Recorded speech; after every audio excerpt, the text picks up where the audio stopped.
ओम गंगणपते नमः। जय मातारा। पलश ज्योतिर्विज्ञान में आप सभी दर्शकों का हार्दिक अभिनंदन है।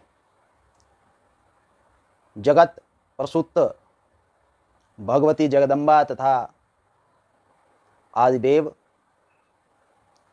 विभिन्न स्थितियों तथा विभिन्न प्रक्रियाओं के अनुरूप समय के निर्बाध गति से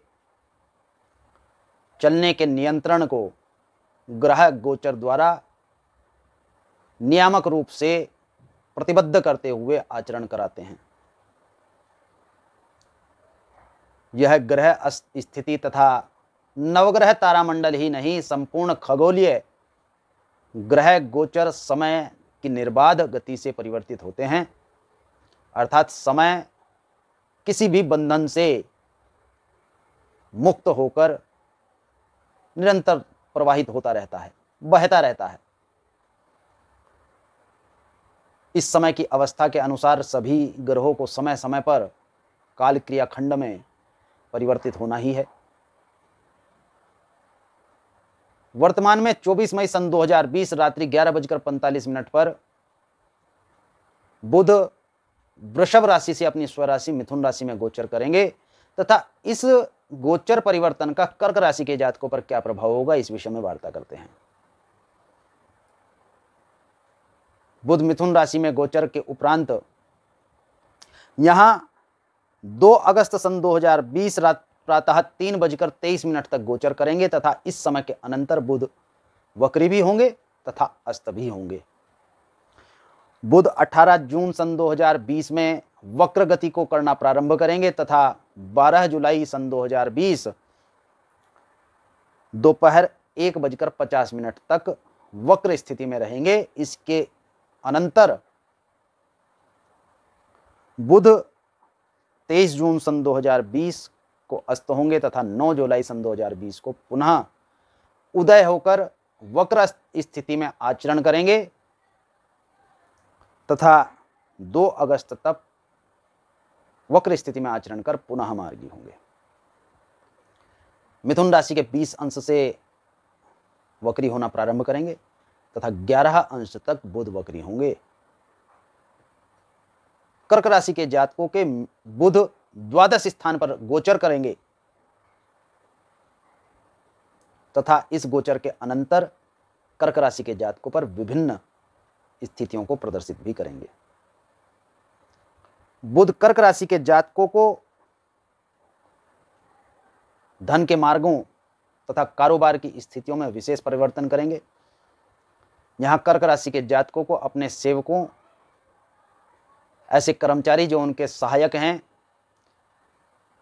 अथवा उनके अंडर कार्य करने वाले प्रत्येक व्यक्ति से प्रबंधिक स्थिति में त्रुटि होगी। विशेष तौर पर यदि कहा जाए तो उनके कर्मचारी के घर में अथवा परिवार में किसी व्यक्ति के अस्वस्थ होने के कारण आपके कार्य में बाधा आएगी। इसी कारण आपके कार्य क्षेत्र की त्रुटियों में धन अधिक व्यय होगा तथा प्रबंधन न होने के कारण आपको अतिरिक्त धन का प्रयोजन करना पड़ेगा। अतिरिक्त धन को अपने कार्य क्षेत्र में व्यय करना होगा, जिसका प्रभाव आपके सीधे सीधे कोष पर पड़ेगा। चूंकि आपके कार्य क्षेत्र में जो सहायक व्यक्ति है वह आपके लिए कार्य रूप से नहीं रह पाएगा, तो उसका कार्य अपने क्षेत्र में, अपने कार्य क्षेत्र में आपको करना पड़ेगा अथवा उसका प्रबंध करना पड़ेगा। तो विश्राम की स्थितियां आपकी नहीं रहेंगी। आपको कठिन प्रयास, कठिन परिश्रम की आवश्यकता होगी, जो कि आपको करना पड़ेगा और इसका प्रभाव आपके मानसिक रूप से तथा बौद्धिक रूप से भी आपके ऊपर पड़ेगा।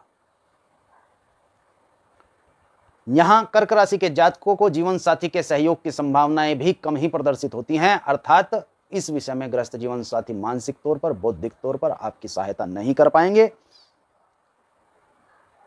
इसी कार्य के अनुरूप आपको मध्यकाल में ही यात्रा के योग बनेंगे तथा उस कार्य से संबंधित यात्रा के योग बनने पर कार्यों में अड़चन होगी।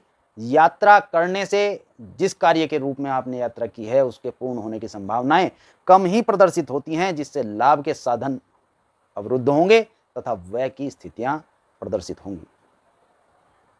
इसी मध्य बुध के वक्री होने पर अर्थात 18 जून से 12 जुलाई के मध्य कर्क राशि के जातकों को स्वास्थ्य से संबंधित स्थितियों में नकारात्मकता क्योंकि आप अपने वचन भंग की स्थिति, अर्थात आपने किसी को जिस प्रकार या किसी भी प्रकार से कोई वचन दिया है, अथवा आपने किसी भी प्रकार से कोई वादा किया है, आपने प्रॉमिस किया है, उसके टूटने से आपके वचन भंग की स्थिति बनेगी और उस स्थिति के बनने से आपके कार्य पर प्रभाव होगा। आपके विश्राम की स्थितियों में भी नकारात्मक अवस्था अग्रसर होती है। संतान पक्ष की ओर से कर्क राशि के जातकों को यहाँ चिंता करनी पड़ेगी और स्वयं के कार्य क्षेत्र के अनुरूप भी आप चिंतित रहेंगे। इस सारी स्थिति का कार्य क्षेत्र पर नकारात्मक प्रभाव पड़ने से अतिरिक्त धन का व्यय तथा कुछ स्थितियों में हानि की संभावनाएं भी कर्क राशि के जातकों को बनती हैं। मूल बिंदु यदि पूर्ण राशि का देखा जाए तो कर्क राशि के जातकों को इस समय में कार्य क्षेत्र में अपने सहायक व्यक्ति के अनुरूप कार्य करने की स्थिति कैसे पैदा करनी है तथा उस प्रबंध को किस प्रकार करना है, जिस प्रबंध के करने से आपका कार्य सुचारू रूप से चल सके, इस बिंदु की ओर विशेष ध्यान देना चाहिए। शुभम भवतु। भगवान गणपति तथा मातारा आपका कल्याण करें।